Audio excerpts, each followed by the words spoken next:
20 years ago, John Killick staged an audacious escape from prison using a hijacked helicopter to fly to freedom under a hail of gunfire. His face and his name were plastered across news bulletins as he and his lover played cat and mouse with police. These days, John Killick is legally out of jail and now he's telling all about his time behind bars. It was the most daring jailbreak Australia had ever seen. In 1999, John Killick became the country's most wanted criminal. After being inspired by a fellow inmate, he asked Russian lover Lucy Dudko to hijack a chopper and pick him up inside Silverwater Jail. I was actually in a cell with a helicopter pilot, and I learnt quite a bit from him about it all. Lucy pulled it off by pulling a gun on a scenic tour pilot and ordering him to land in the prison yard.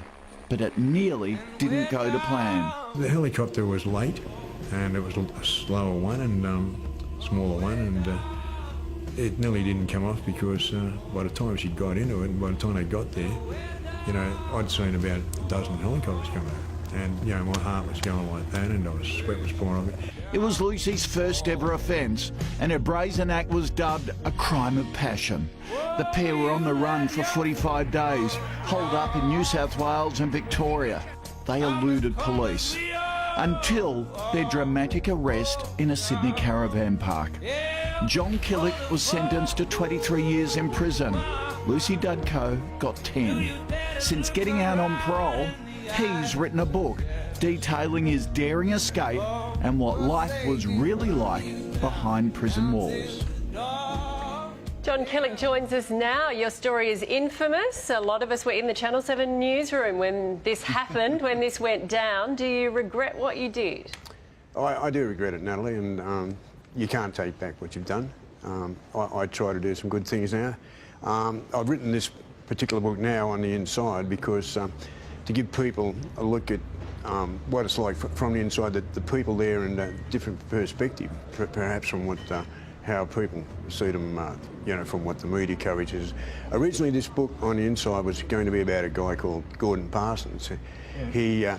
It's a story of redemption. It was a great story about the terrible things that he went through for 6 years in boys' homes and things like that. Some terrible, and it's in there. There's a story about it, but we decided that it was just too graphic to do a whole book about it. It just sort of pulls you down, even though it's got a redemptive end. But he's one of the main characters. So how tough is it?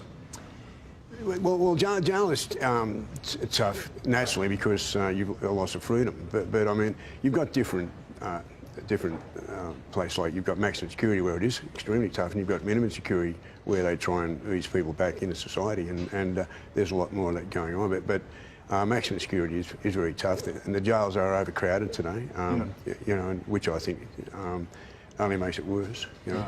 What went through your mind that you could con Lucy Dudko into hiring a chopper, you know, taking it over at gunpoint, flying into Silverwater Jail, and getting away with this? Well, I think you've got to look at it that you don't make excuses. You know, I was a criminal at the time. I'd gone off the rails. I'd robbed a bank. I was in jail for robbing a bank, and you accept that's what you were. I wanted to get out. She wanted me out, and we took it from there. We didn't go right into the. We thought we could get overseas. It didn't happen. I wasn't able to pull that off, and it was a very bad mistake, and it's ruined a lot of lives, really. You know. Where's Lucy Dudko now? Lucy Dudko, as far as I know, is still in Sydney. She keep actually. in touch? Not anymore. You know, it's over. We for 10 years we had a strong relationship, and it's well and truly over now. She's living a good life, as far as I know. Yeah.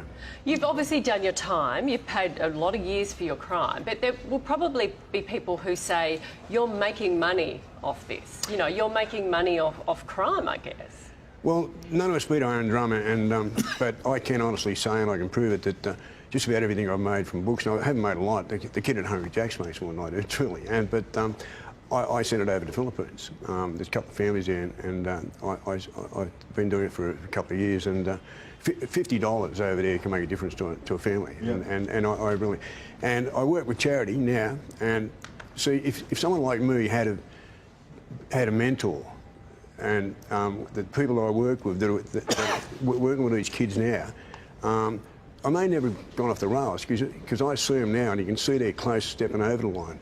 And there's Young Spirit Mentoring working with Rose Meadow Community.